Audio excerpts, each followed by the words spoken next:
اور ذوالفقار کا عظیم واقعہ۔ سن 7 ہجری میں مسلمانوں اور یہودیوں کے درمیان خیبر کا مشہور معرکہ پیش آیا۔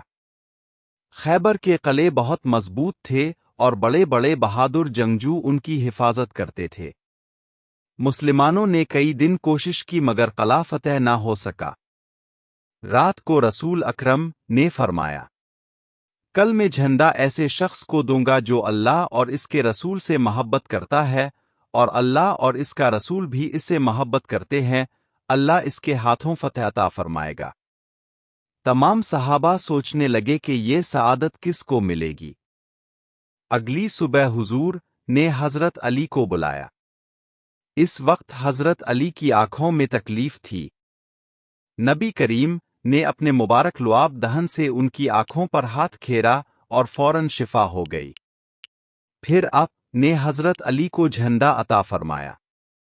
حضرت علی میدان جنگ میں نکلے تو خیبر کا مشہور طاقتور جنگجو مرہب سامنے آیا۔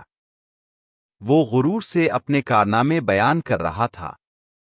لوگ اس سے بہت ڈرتے تھے۔ حضرت علی نے اللہ پر بھروسہ کرتے ہوئے مقابلہ کیا۔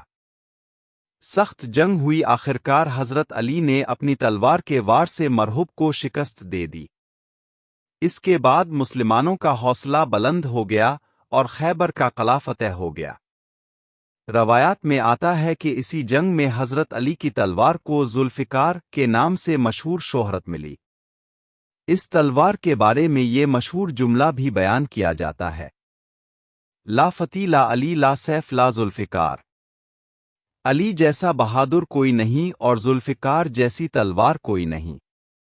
یہ واقعہ ہمیں سکھاتا ہے اللہ پر کامل بھروسہ کرنا چاہیے۔ بہادری ایمان سے پیدا ہوتی ہے۔